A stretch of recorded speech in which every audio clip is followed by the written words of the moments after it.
salamat po sa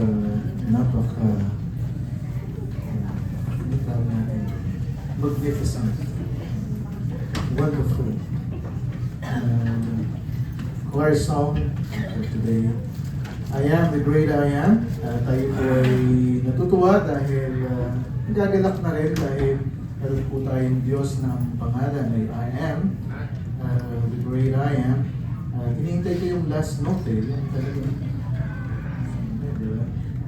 yun yung awitin na yun. But anyway, thank you very much, choir. Maraming salamat po sa bawat isa na umawit for today. And thank you for honoring the Lord today. Magandang umaga po sa inyo. Good morning! Morning, everybody. Alright, so nice to see you. Glad to see you here. Sa ating mga guests and regular attenders, brethren, thank you for joining me today, and I pray that God will speak to all of us and be blessed. And yeah, would like to recognize our brethren online na po natin kung sino yung mga kasama natin. Yes, dahil wala si Kuya Luis, ay si Ate Luli po ay nagstay muna sa bahay because of her leg. So please keep on praying sa ating kapatid na Luli. Ate Luli, pakikaway lang kung dinig niyo kami sa inyong tahanan. Thank you very much. So nice to see you there, and we're praying for you. Another one, yung camera nila, medyo siguro mahina pa yung signal sa kanila. Alright, ating Brother Kenneth, I think, sa Sister Marimar sa Abu Dhabi. Right, we cannot see your camera, so I believe naririnig niyo po kami sa inyong ayun, si biglang lumabas eh. No? Okay, Brother Kenneth and Sister Marimar, pakikaway lang. Alright, so glad to see you po this wonderful morning of Sunday.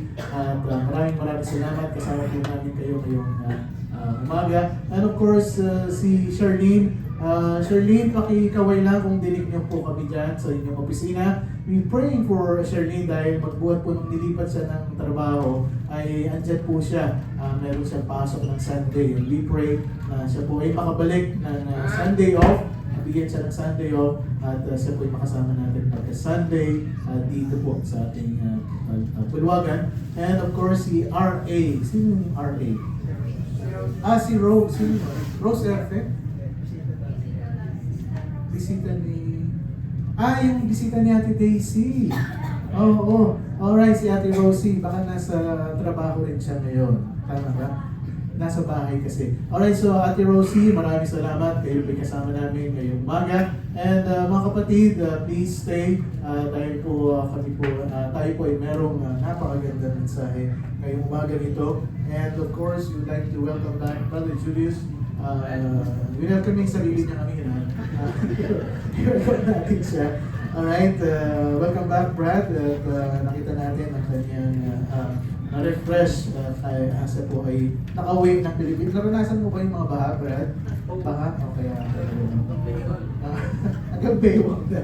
Alright, so yes, welcome back. At again, thank you very much sa ating lahat po na nandito.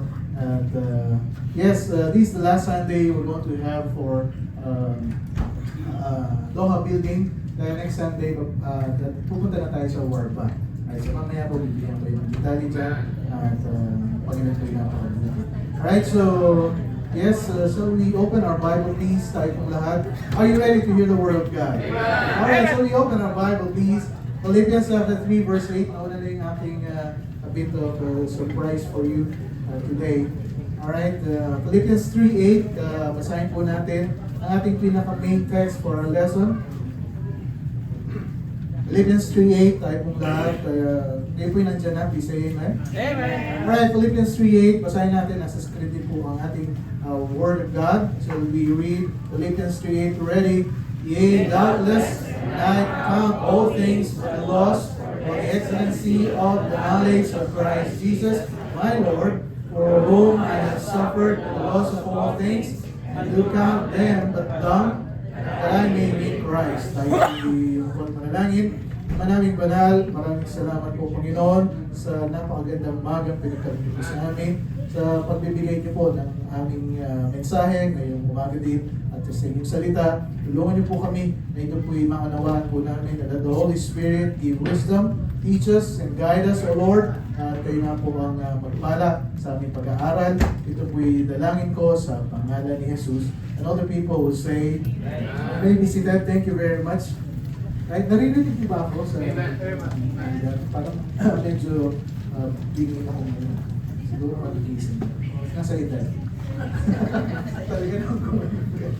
Alright, God bless you today. Let me continue with our lesson for the excellent worth of knowing Christ. For the excellent worth of knowing Christ. This is the second part. There is a surpassing, incomparable, outstanding value and an excellent worth of knowing Christ. May kahusayan, mga kapatid.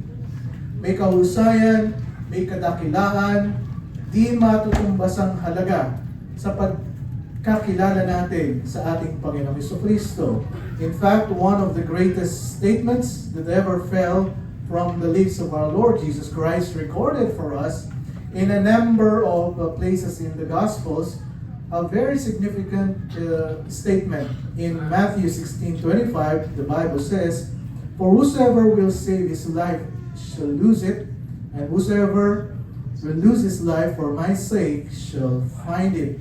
Now, here Jesus was talking about an interchange, paghahalili, pagpapalit in return of. He was talking about losing something to gain something. You know, what he said was that in order for you to gain, you would have to lose your life. If you want to gain your soul, it will cost your life. If you desire to save your life, it will cost you your soul. Well, mabigat pong pananalita ito. Ano po? Sa ibang salita ay masasabi natin, if you hold on to the things that to you are precious, and reject the things that to God are precious, it will cost you. Talaga pong pagka pinanghawakan natin ang mga bagay para sa Panginoon, ay talaga pong there's a cost. And even your eternal soul will cost you. That's the exchange. At ang sabi ng Panginoong Jesucristo sa Matthew 16:26, "For what is a man profited if he shall gain the whole world?" Ano ba ang pakinabang kung ang taong ito ay nakamtan niya ang buong mundo at nawala ang kanyang kaluluwa and lose his own soul? Or what shall a man give in exchange for his soul? In Tagalog, sapagkat ang sino mang mag-ibig, iligtas ang kanyang buhay, ay mawawalan ito.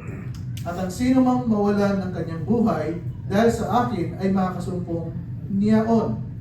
Sapagkat ano ang pakinabang ng tao kung makamtan niya ang buong sanlibutan at mawawalan siya ng kanyang buhay?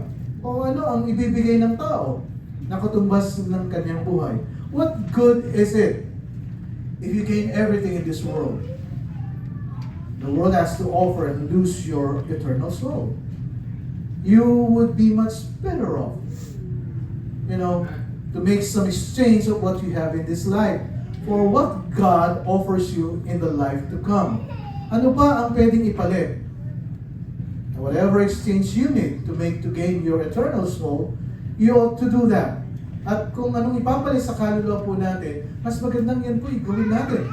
That's a very significant spiritual principle. When Paul said, "I count all things but loss," nung sinabi niyang binilang ko yung mga bagay na meron ako na ito'y wala sa akin na ngayon, what he's saying is, there is an exchange of all that I am. Meron akong pinagpalit sa kung ano man ang meron ako for all that Christ is. There is an exchange of all my religious activities, my ceremonies, my righteous works, for the person of the Lord Jesus Christ. Truly, there is an exchange in salvation. Tayo po'y naligtas, meron magandang ipalit po dyan. Sort of, giving and taking. God gave, and God will take. There's a sense in which I have spent all my life in religious achievement, but I have to lose it all in order to gain Christ. You know why I keep on repeating gaining and losing? Kasi nga ang buhay po natin bilang isang mananampalataya, every day, every Sunday, we lose what we have to gain. mean to say, ay pagod tayo lang sa trabaho, masarap matulog, di baling mawala na yun sa akin, basta maging ko lang yung paglilingkuran ko sa Panginoon. This is what Paul is saying. Paul's testimony of what was going on in his heart at the time of his conversion. At nung siya'y naligtas, ito nga po yung sinabi niya, whatever it is that I have spent my life accumulating, sa edad kong ito, nung nakilala ko ang Panginoong Jesucristo, even if I gain the world, nung kahit na makanta ko lahat, it would mean nothing if I lose Christ. Walang pakinabang to kung ang mawawala naman sa akin ay ang Panginoong Jesucristo. So I will exchange it all for Him. Now that's what Paul is saying. The wise person looks at everything in life. Ang isang matalinong tao, titingnan niya lahat ng mga bagay sa buhay niya. Measure it against the value of the loss of his eternal souls and says, ang sabi niya, it's not worth it. Itong mga bagay na meron ako ngayon, it's not worth it. I will give this up to gain my eternal soul. Ipagpapalit ko sa kaluluwang na kung saan ay buong pasawalang hanggan, ito yung mananatiling buhay. The person who comes to God is the person who is willing to pay. Pagka tayo lumapit sa Panginoon, we are willing to pay whatever God requires. Walang sapilitan. Whatever the price, whatever the cost, the person willing to abandon everything for Christ. Nakita po natin last Sunday yung parabulo ng hidden treasure and the parable of the pearl of great value. Anong sabi ng Matthew 13:44? Again, the kingdom of heaven is like unto the treasure hid in a field, that which where a man hath found. He hideth, and for joy thereof goeth and selleth all that he hath, and buyeth the field. Nakakita siya ng kayamanan, pero yung kayamanan, sabi niya, ay ito'y tinago ko, pero binili ko yung buong field.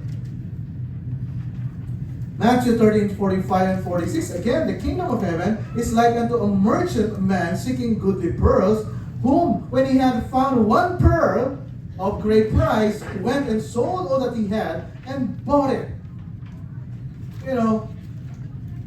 The treasure is, mga kapatid, simply the Lord Jesus Christ. Yung perlas po dito of great value is the Lord Jesus Christ. And salvation comes with Him. And the man who found the treasure, ang sabi niya, ay mas mahalaga pa ito. Kaysa sa meron ako, kaya sabi niya, mas kukunin ko to, mas bibilin ko to. He is worth more than anything I've ever possessed. I get rid of everything and I have and I'll take that. There's an exchange, may pagpapalit, paghahalili. Now, ang tanong po nga natin ngayon, what are you going to give in exchange for your soul? Ano bang pwede natin ipagpalit sa ating kaluluwa na mas mahalaga dun sa ating kaluluwa?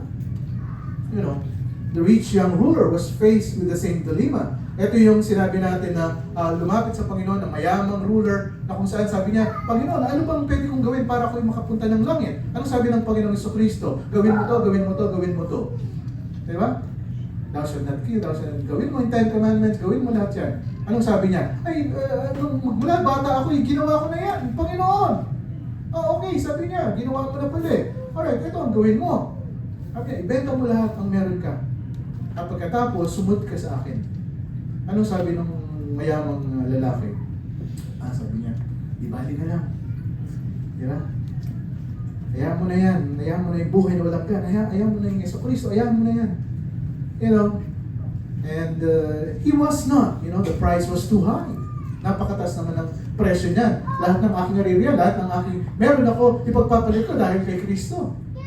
Similarly, every person faces the choice when they confront Christ.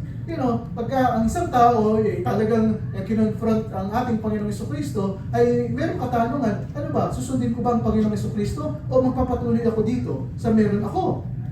Here is Jesus Christ and He says, what are you going to give in exchange for your soul? Ano bang pwede mong ipalit dun sa kaluluwang meron ka? This is what you have, this is what you possess. Are you willing to give it all up for Christ? And some people say yes. Some people say no. Wonderfully, one man who said a resounding yes was Paul. And I want you to see the whole picture here. Philippians 3:1-11. The Bible says, finally, my brethren, rejoice in the Lord. Sabi niya, kayo'y magalak sa ating Panginoon. To write the same things to you, to me indeed, is not grievous, but for you, it is safe. Sabi niya sa akin, hindi kabigatan ng ako'y sumulat sa inyo. Pero sa inyo, ito'y kaligtasan. Ito'y ligtas. Beware of dogs. Sabi niya, beware of the evil workers. Beware of the concision. Tayo ang mga circumcision, sabi ni Pablo sa mga Hudyong kausap niya, which worship God in the Spirit and rejoice in Christ Jesus and have no confidence in the flesh. Tayo yung mga tagapaglingkod ng ating Panginoon and wala tayong tiwala sa ating mga sarili. Though I might also have confidence in the flesh, ay yan ay natural sa ating mga tao. Meron namang kumpiyansa at alam ko, kilala ko ang aking sarili. If any adamant ticket that he had, whereof he might trust in the flesh, I am more. Sabi niya, kung ikaw, meron kang pinagtitiwalaan ng mga bagay-bagay sa laman mo, sabi niya, ako pa. Sabi niya, mas ako. Ako'y circumcised the 8th day. Nung ako'y bata pa, dahil ito'y pangako dahil ito'y utos ng Panginoon, ay ginawa ko na of the stock of Israel, of the tribe of Benjamin, and Hebrew of the Hebrews as touching the law of Pharisee. Kung 10 commandments ng pag-uusapan, sabi niya, masigit ako. Pero 8 years old pa lang ako, ginawa ko na yan. Concerning zeal, sabi niya, yung recognition lang ang pag-uusapan. Wala kang pwedeng pagmayabang sa akin. Ako yung recognize as a Pharisee. Persecuting the church. They know me well. I persecute the church, touching the righteousness which is in the law. I am blameless. Wala silang pwedeng sabihin sa akin, dahil lahat ay sinusunod ko. Ako isang matuwid na tao. But what things were gained to me? Sabi niya, lahat ng ito'y sabi niya, ay nakamtan ko sa aking buhay. Marami akong naririyan, mayaman ako, marami akong nasasakyan, ako'y tanyag, ako'y kilalang kilala. Pero itong mga bagay nito, sabi niya, those I counted lost for Christ. Yea, doubtless, and I count all things but loss for the excellency of the knowledge of Jesus Christ, my Lord, for whom I have suffered the loss of all things, and do count them but dung, that I may win Christ, and be found in him, and having mine own righteousness, which is of the law, but that which is through the faith of Christ, the righteousness which is of God by faith, that I may know him, and the power of his resurrection, and the fellowship of his suffering, being made conformable unto his death, if by any means I might attain unto the resurrection of the dead. Sabi niya, I count everything lost. What will a man give in exchange for his soul? Ang sabi ni Pablo, I give everything in exchange for my soul. Now, my soul is that valuable. Mas mahalaga yung aking kaluluwa doon sa mga bagay-bagay na meron ako ngayon. Paul was willing to give up everything. What things were gained to me? Those I counted lost for Christ. Lahat ng binigay, lahat ng ako'y, graduate, ako ay meron certificate na ganito, ako'y trained na ganito, ako'y isang executive, ako'y ganito, and everything, I have everything. Pero ang sabi ni Pablo, these things were gained to me, but I count them lost for Christ. Kung makikita niyo po yung conversion ni Pablo nung siya po ay nakakilala sa ating Panginoon. Ito po ang talagang layunin niya ay let's get rid of all this Christ. Sirain natin si Kristo. Anong sabi niya? Let's get rid of Christianity. Itong mga mananampalataya na to ay i-persecute natin. Huwag natin hayaan sila yung makapagtipon. Bawal magbasa ng Biblia. Pagka nakita nyo sila, ikulong nyo sila and everything. We got to get rid of all these Christians. But now he meets Christ. Nakilala in Damascus, nakilala niya ang Panginoon at ang langit ay nagliwanag, and in the process of reading down through chapter 9, it's obvious that Paul was converted. Nung nakakilala siya. At ang sabi ng ating Panginoon, Ananias, punta ka nga dun sa city na kung saan nandun si Saul.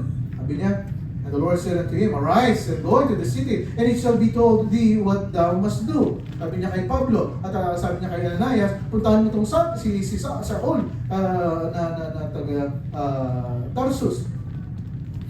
Pero sabi ni Ananias, Panginoon, alam niyo naman na pinapatay yung mga Kristiyano. Tapos ako ba na papumuntahin niya doon? Baka patayin ako. You know. Ang sabi niya kay Ananias, but the Lord said unto him, go thy way. Puntahan ka. Dahil pinili ko siya.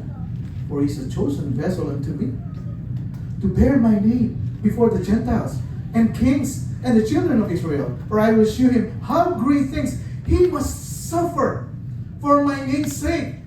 Sabi niya, papakita ko sa kanya kung paano siya'y nakakilala sa akin at siya'y mahihirapan.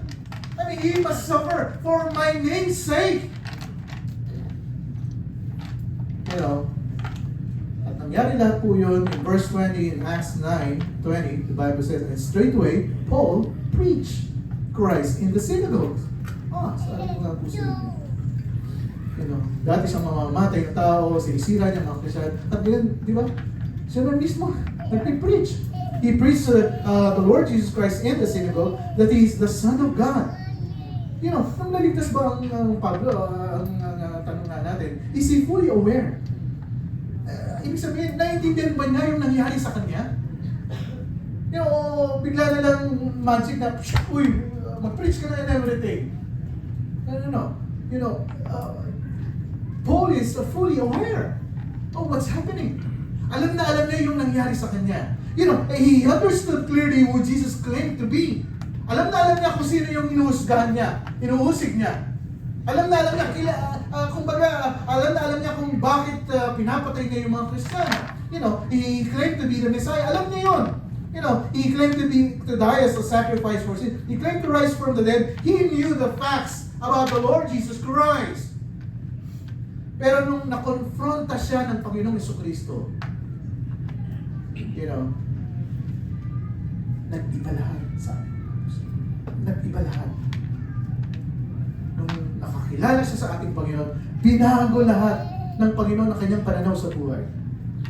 He understood it. He's aware of who Christ was. So he knew about Christ and he knew the gospel.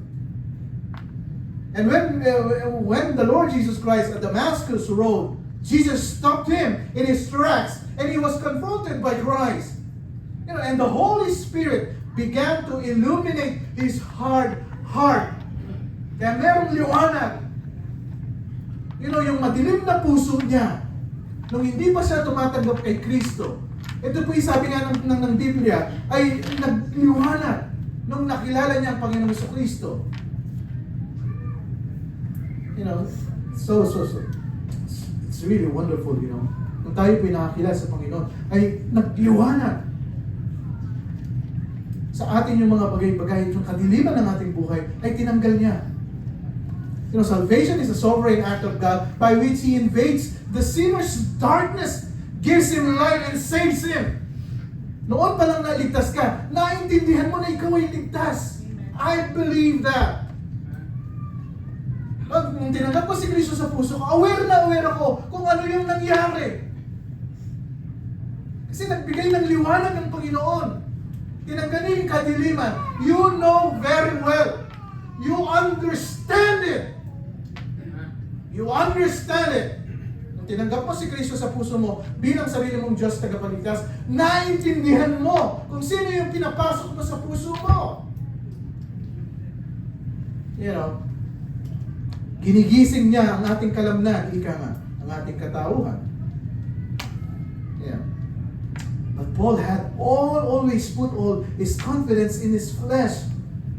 Kaya sabi niya, hindi mo ba alam na tayo yung mga circumcision? Tayo yung mga lahi ng mga circumcised.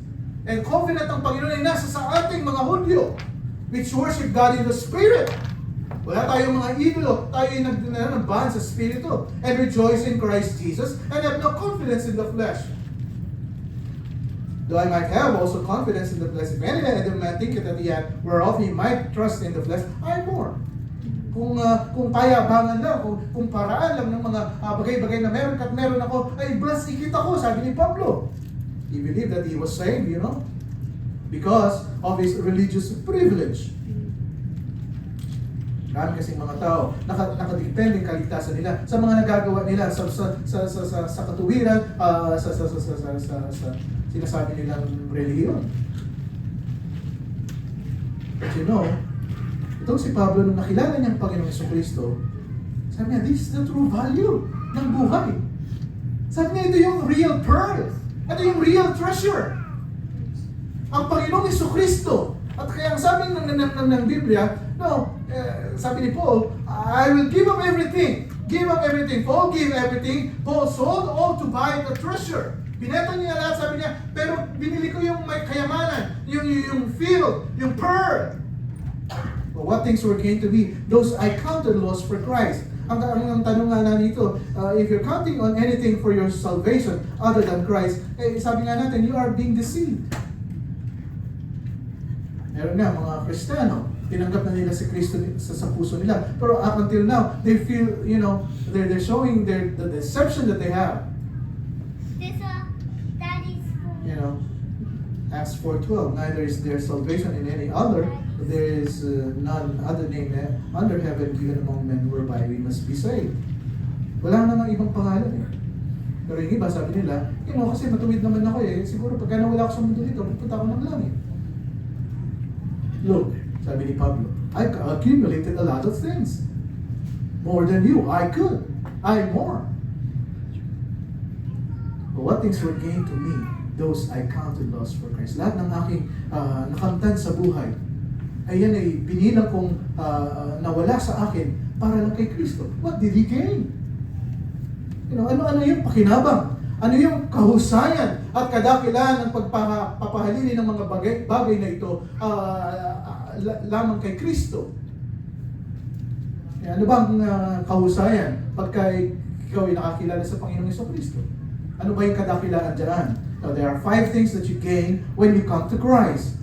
You know, these 5: knowledge, righteousness, power, fellowship, and glory. These are the things that we have gained. The first one that we have discussed last Sunday, ito po yung una, knowledge of the Lord Jesus Christ. Knowledge of Jesus Christ. Pagkakilala. May kahusayan. May kadakilaan. Ang pagkakilala kay Jesus. Mahusay na makilala mo sa buhay mo ang Panginoong Jesucristo. There is a surpassing value. There is an incomparable value when you know Jesus Christ in your life.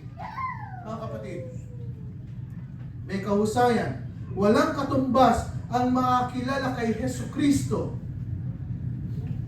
Amen po ba? Philippians 3:8, yea, doubtless, and I count all things but loss for the excellency of the knowledge of Christ Jesus, my Lord, from whom I have suffered the loss of all things, and to count them but dung, that I may win Christ. Oo, itinuturing kong walang kabuluhan ang lahat ng bagay bilang kapalit ng lalong mahalaga ang pagkakilala kay Kristo Jesus na aking Panginoon. What are the things that you have gained? Ano bang kahusayan na ikaw ay makakilala kay Kristo? The first thing He gained the knowledge of Jesus Christ. Ang unang kapakinabangan na kung saan ay tayo ay makakilala, ito yung kaalaman ng ating Panginoong Jesucristo. And the knowledge begins with salvation. Salvation that begins with the knowledge of the Lord Jesus Christ. You know, mga kapatid, God is impressed with these things.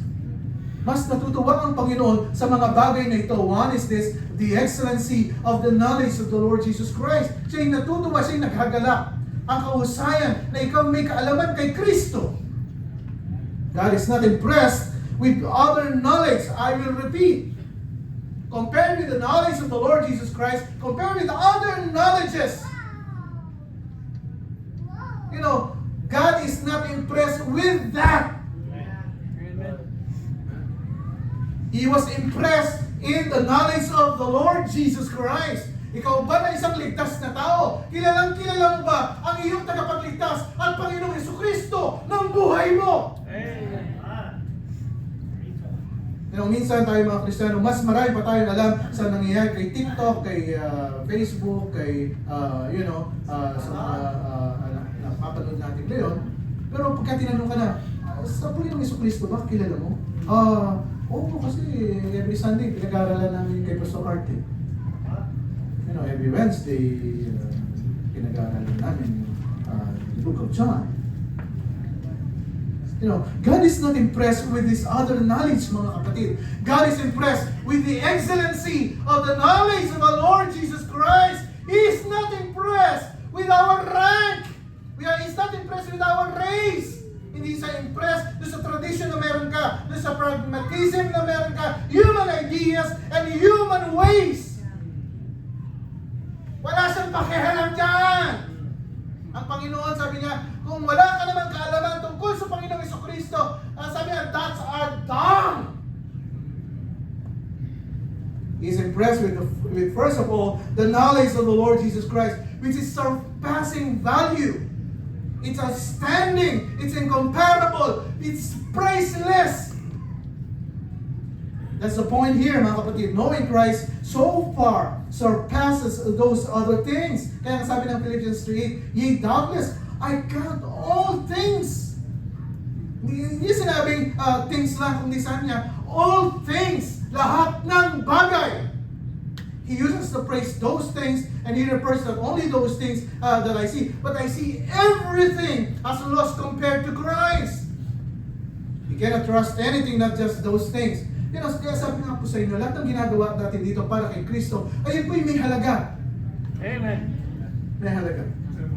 Gumising ka ngayon ng maaga, nag-ayos ka, ito po may mas mahalaga kaysa sa ikaw ay nasa mall ngayon, ikaw ay nasa cemetery, everything, and we don't believe in Halloween, and we don't believe in All Saints Day and All Souls Day. You cannot trust anything, even your own wisdom, ang iyong katalinuhan, your own intellect, your own mind, your own religious instinct, kasi ganito, feeling ko ganito, tama, ganito. No. You cannot trust anything. I count all this as a liability. Sabi ni Pablo, hindi nagpapabigat sa akin. There are a lot of people, kasi sabihin nila, ganito. Sunday ngayon, bakit ba ako punta sa church? Bakit ba ako basa-basa ng Bible? Bakit ba ako ibang-iba sa mga friends ko, yung mga young people, listen to this, a lot of people around me, they're doing everything there. Why me? I'm in the church. Why they are in the beach, in the mall and everything. I tell you, singles, young people, this is worth it. More than what you have in this world. Mas mahalaga ang ikaw ay nandito. And Paul said, all these things, those things, I count it all as a liability. All things.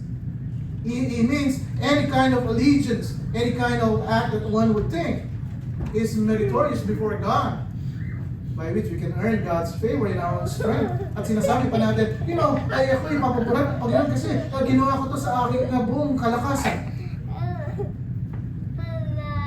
Whenever a religious man thinks he can boast about anything, that's a liability in his life. Every time na tayo magmamayabang sa harapan ng Panginoon, it's liability, mga kapatid. It is liability. Ikaw tuloy ngayon nabibigatan. Because you're not doing it for the Lord, you're doing it for yourself. You're doing it for other people. Kaya mabigat. It could happen to a Christian, marami pang mga Kristiyano, get proud about your prayer life. Pag sabi mo na ikaw nananalangin lagi, ikaw ay talagang pakita mo sa kanila na ikaw ay nagpa-Bible study, ikaw ay nag-witness, ikaw ay, thinking God is pleased because of your human effort.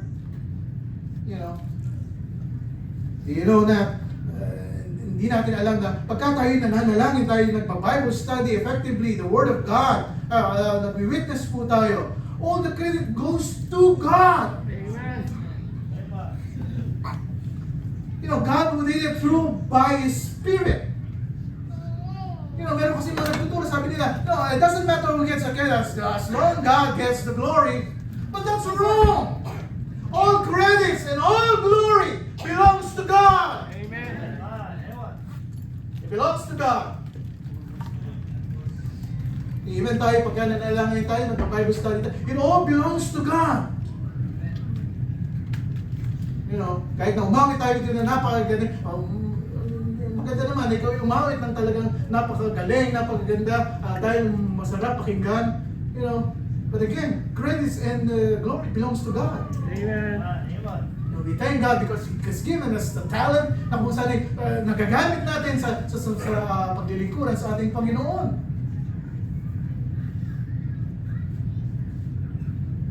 Yan ang sabi ko nga, Lord, we're looking for a place. Ilang Sunday ko lang nababanggit dito yan. Tapos this week, sabi ng Warba sa akin, are you interested? Still interested in Warba? Sabi ko, oo naman. Kasi maganda yung lugar doon, malaki. Diba? Pero hindi namin kaya kasi masyado mataas yung rate. Sa amin, hindi ba namin kaya. Tapos, after a while,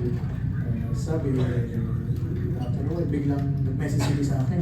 Sige po, bibigay namin sa inyo ng 2,000. 2,000. Kasi dati 2,500, ngayon 2,000. Pagkat pa rin, Brad. Kailangan ko ibaba. Ibaba. Kasi sabi ko, kasi yung oras namin, ganito. Saka hindi namin na-maximize. Bigay kasi natin sa kanila, pwede lang ibaba, sabi nila. Pero yung timing, alas 6 ng umaga hanggang alas 12. Sabi ko, walang gigising ng alas 6 ng umaga sa amin. Alas 9, alas 9. Ay, gano'n. So, sabi ko, Brad, kasi namin ma-maximize. Kaya siguro, mas maganda yung presyo na bigay mo sa amin. Hanggang sa, sabi niya, sige po, hanggang 12 o'clock kayo, hindi kayo pwede lumagpas ng 12 o'clock kasi may gagamit ng 1 o'clock. Ay ko, Brad, kasi kami mga batis, kwento-kwentuhan pa yan, kakain pa kami. 15 minutes, 15. Sige po, gano'n, di ba? Hanggang sa, sige po, sabi ko po kay si Doc May, si Dr. Myla kasi yung nandito, di ba? Kaya sabi ko sa'yo, pakisamahan niyo ng mabuti yung nurse na Myla, para bigyan tayo lagi. Sila pong may-ari din dito actually. Di ba? Tapos bumalik na sa akin, sabi niya, sige po, basta ito po yung timing nyo, 8:30, actually 7:30 pwede na kayong pumunta sa amin. 8:30 to 12 o'clock or 8 o'clock to 12 o'clock. Bibigay ko po sa inyo ng 1.7 plus VAT. Amen. Amen. Praise God. 1.7 plus VAT. That's around 1.785. Tama ba? Kinumpit na natin. So around, say 1.8. Sabi ko, okay, sugod na kami. Yan, hindi pa ako nakapag-announce. Sabi ko, mag-announce po na ako. And then, next Sunday, warm na kami. Yes. So, kailangan namin na yung mga lightings, yung mga kasi nung gumagamit kami doon, parang medyo reset lang yung nasa stage. Ay, hindi po, may mga spotlight po kami. So, ayun po, na-finalize na po namin. Next Sunday, ay doon na tayo sa warm up. Yung capacity po na is 150 to 200. It's time for us to invite more people.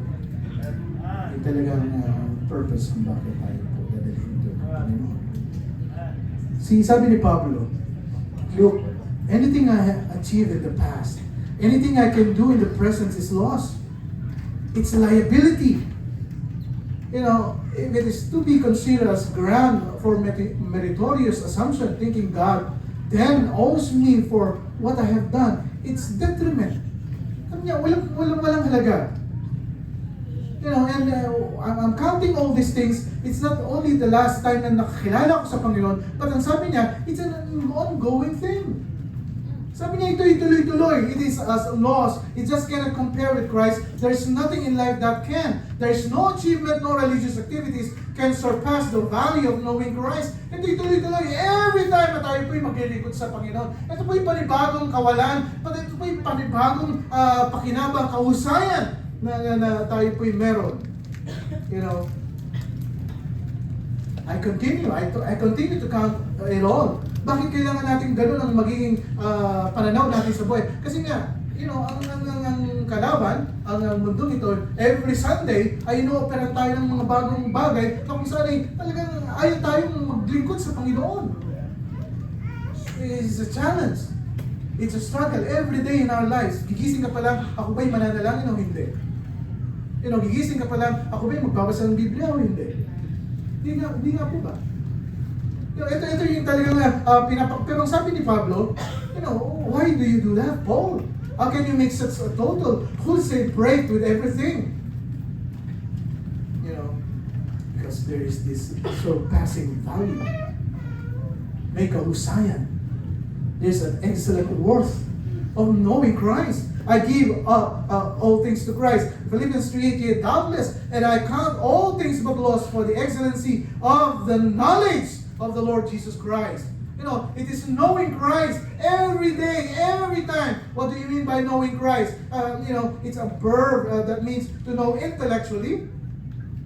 And not only intellectually, it's from a ginosko, to know experientially, there is a bond. Yan, ito pong pagkakilala ng ito, hindi lang po ito sa isip. Kasi maraming mga tao, kilala ko naman si Jesus Christ. Siya yung, yung sinasabi na Bible, siya yung pinanganak ng Pasko, siya yung pinangako nung pagka Holy Week, at you know, they know everything about this Christ. See mga kapatid, it's one thing to know about a sports hero, for example. You know, kilala natin si Carlos Yulo, kilala natin si Manny Pacquiao, you know, and quite another thing to be a friend of that athlete. Kaibigan ni Manny Pacquiao at kaibigan ni Carlos Yulo. You know, you can read every news article about them, you know, memorize every status that they have, and collect every piece of memorabilia, yet never really know the athlete himself. You know, to truly know a sports hero, you would have to do more than watch him play. You would have to have a relationship with him. Kailangan may relasyon kayo. Magkaibigan ba kayo? Di magkaibigan kayo. Based on time spent together and regular conversation, mas makikilala mo siya. When a person truly knows the Lord Jesus Christ, mga kapatid, it's on the basis of a relationship. It's a relationship that spend time together and talk regularly. Ang tanong nga po dito, meron ka bang relasyon sa ating Panginoong Jesucristo? Do you have a relationship with our Lord Jesus Christ?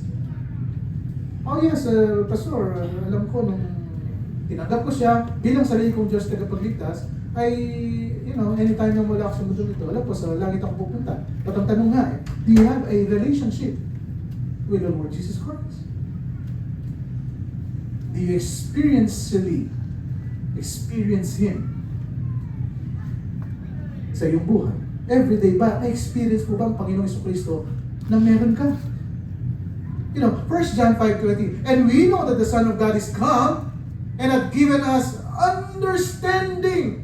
Anong sabi niya? Alam namin na ang Kristong ito'y dumating na, at ang sabi niya, binigyan kami ng pangunawa. Binigyan kami ng pangunawa that we may know Him that is true. Nang sa ganon, makilala namin kung sino yung totoo. And we are Him that is true. At kami nasa Kanya dahil siya ang totoo. Even in His Son, Jesus Christ. This is the true God and eternal life. Itong tunay na Diyos at ang buhay na walang hanggan. We know Christ because we have this understanding. Given us understanding. Alam niyo po, pagka naglilingkod tayo, hindi ka lang pupunta ako ng church kasi magsisimba ako, kasi ganito ang sinabi ni ganito, kasi ganito. No. You understand well.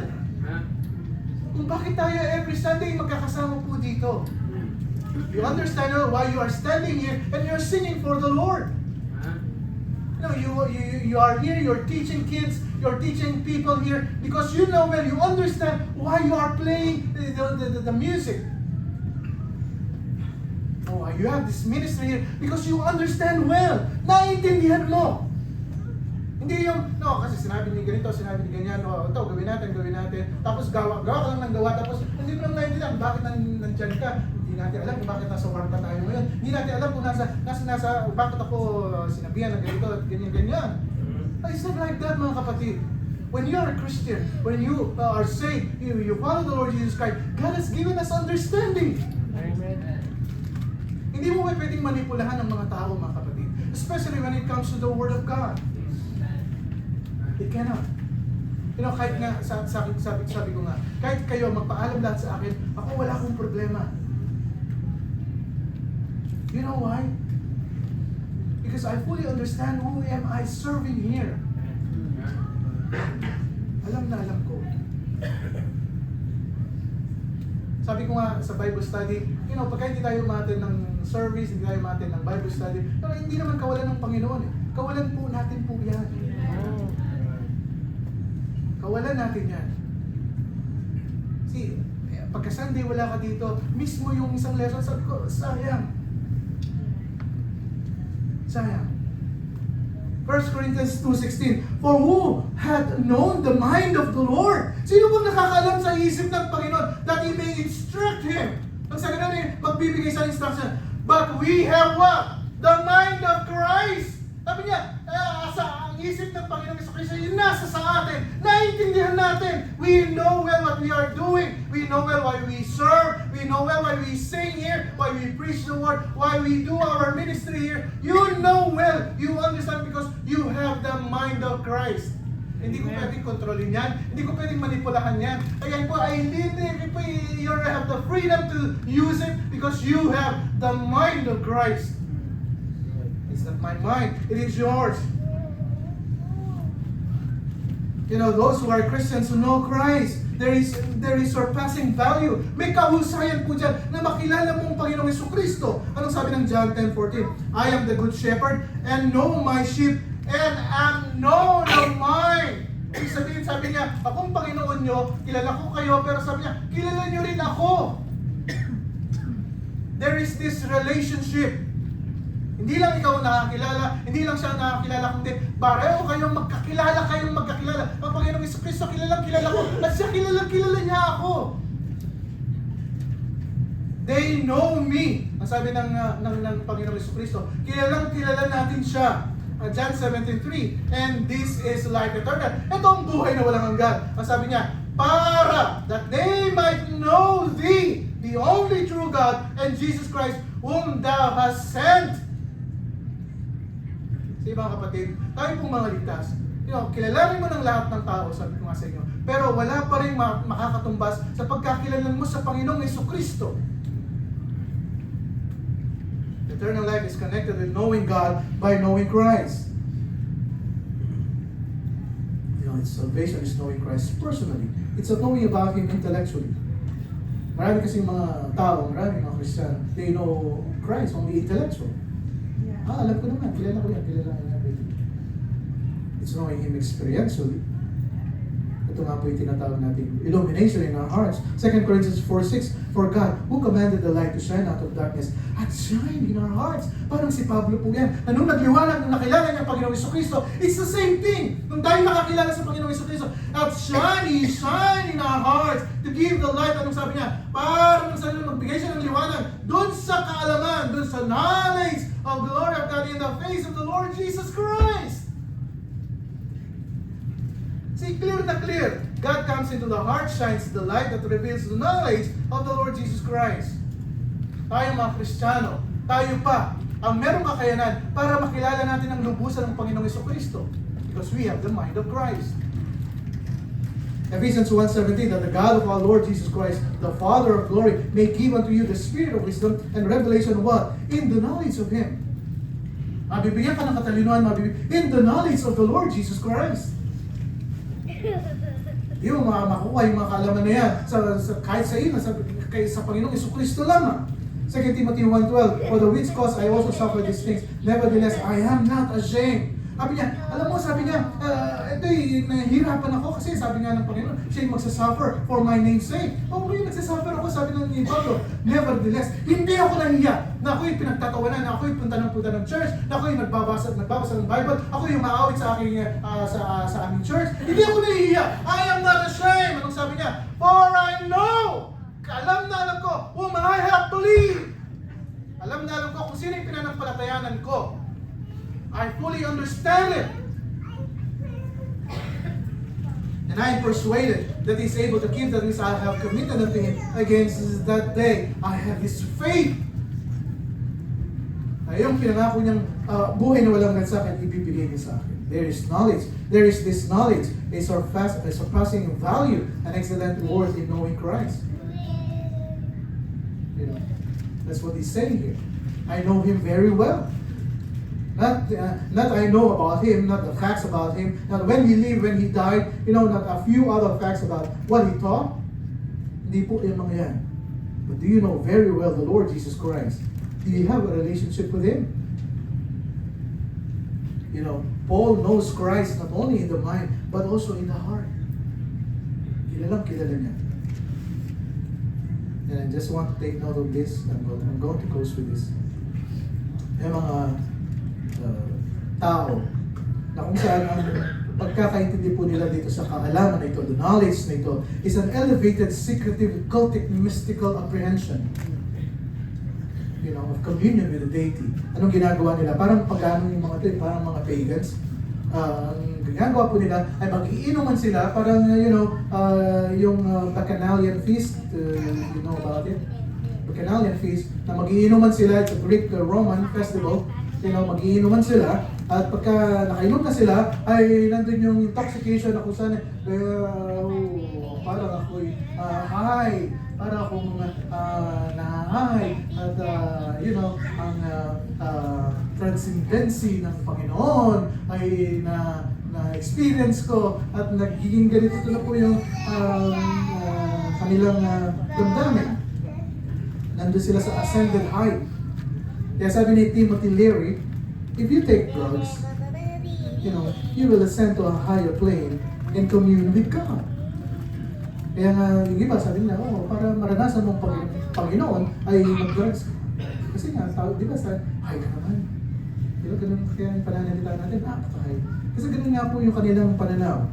There is an ascended knowledge, transcendent knowledge, and initiatory knowledge na kung saan ay makikilala nila ang kanilang Panginoon. And these what the gurus claim. These what the Buddhist monk claim.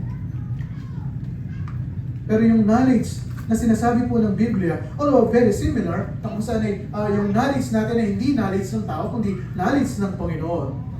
But again, si Pablo, si John, the book of Colossians, ang 1 John, ay merong against this kind of knowledge, Gnosticism.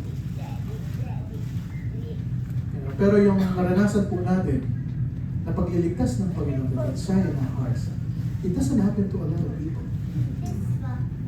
It doesn't happen. That's why Paul said, I give up everything.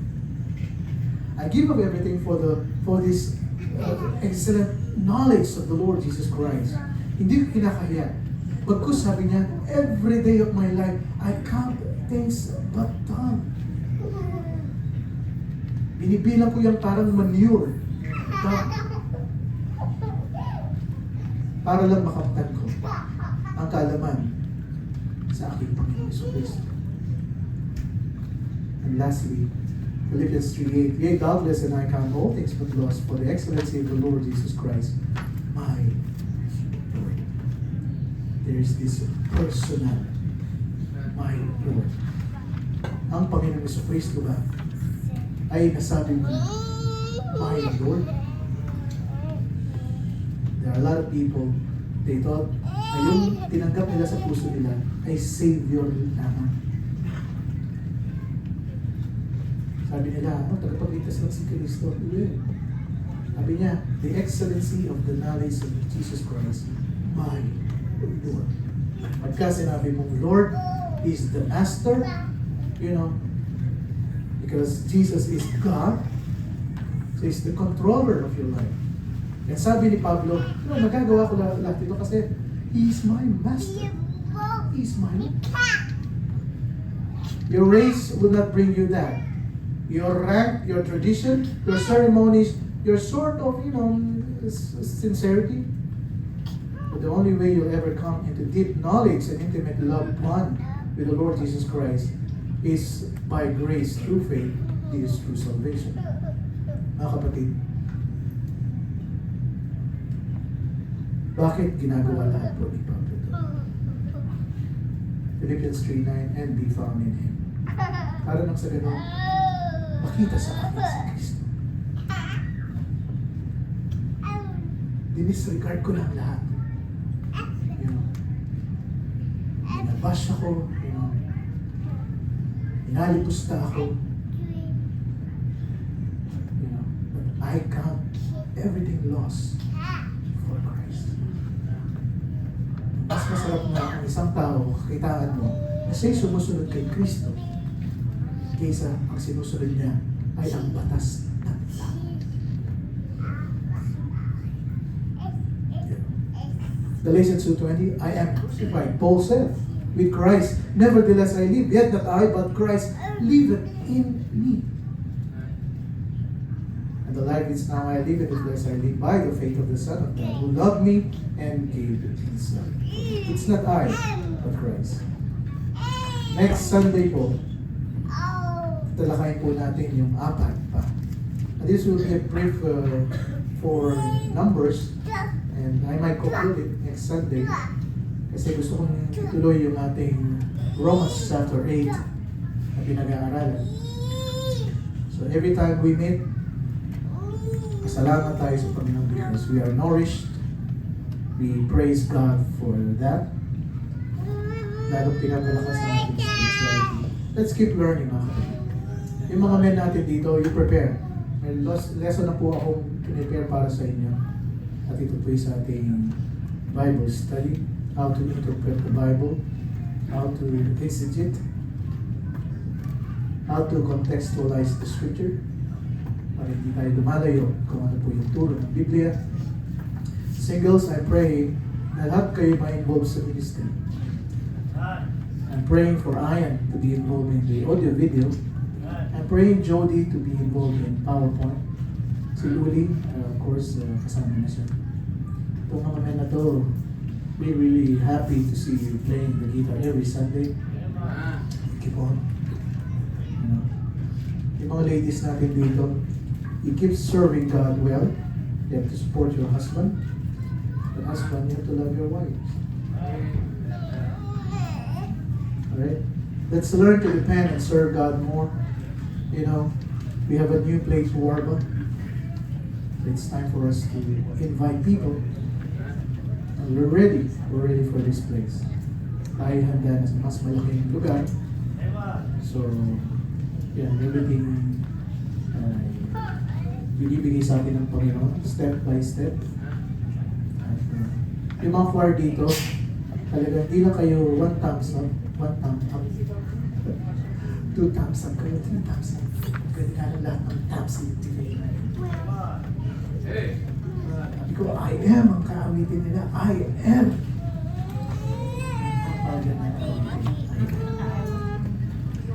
Five things that you gain when you come to Christ. Number one, the knowledge of the Lord Jesus Christ. Next time, pag-aaralan natin yung power, fellowship, and four more of this. Alright, so Philippians 3:8. Yea, doubtless, and I count all things but loss for the excellency of the knowledge of Christ Jesus my Lord, for whom I have suffered the loss of all things, and do count them but dung, that I may win Christ. There is a surpassing, incomparable, outstanding value, the excellent word of knowing Christ. Tayo pong lahat tatayo, so we all stand at peace, so we bow our heads and close our eyes, so we pray. Tayo po'y manalangin. Ama naming banal, maraming salamat, Panginoon, at pinapakita niyo po na ang kahusayan, kadakilaan, ang hindi matutumbas ang halaga ng pagkakilala po namin sa aming Panginoon Kristo. Help us, O Lord, na every time we gather, we study your word, we thank you for the understanding that you have given each and every one of us. You know, we cannot manipulate people. We cannot tell them what to do unless it is being said from your word, in your word. Ang dalangin po namin, every time na kami po ay magkikita, ay kami pa po ay nagpapalakasan sa aming pananampalataya.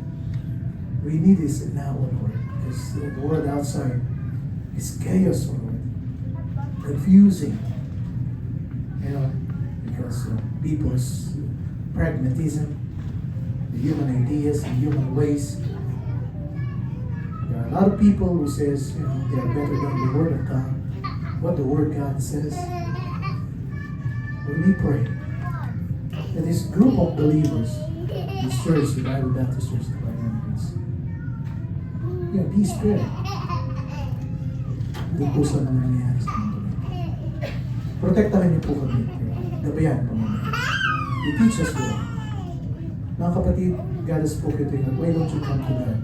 Do you have a relationship with Christ? Baka pagkakilala po natin ay is the Savior, but do we really know na meron tayong relasyon sa Kanya? It's a bond of love. Kilala natin siya, kilala rin niya tayo. Why don't you go to God and tell God, Lord, I've been missing the point. And I really want to serve you and I want to glorify you in my life. You give me wisdom, Lord. I thank you for the understanding that you give me. Naiintindihan ko, Panginoon, pero nagugulan ako dahil sa mga gusto lang ng tao. Gusto lang ng mundong ito. But Lord, help me. I want to serve you. There is this outstanding, incomparable knowledge, excellent worth of the knowledge of Christ. I want that, Lord. Just like Paul. Binigyan niya ng halaga. Yung kaalaman sa mga Christians. Brethren, please speak to God. Go something more, Panginoon.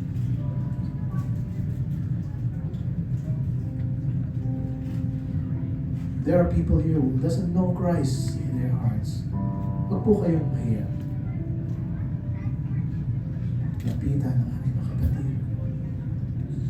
Pwede kayong magtaas ng kamay. May lalapit po sa inyo. You pray. You will receive Christ in your heart.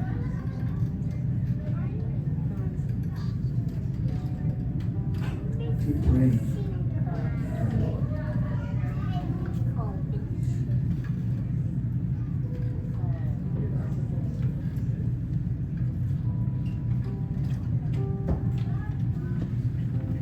Shall we find a partner? Tayo po'y mananalangin sa bawat isa.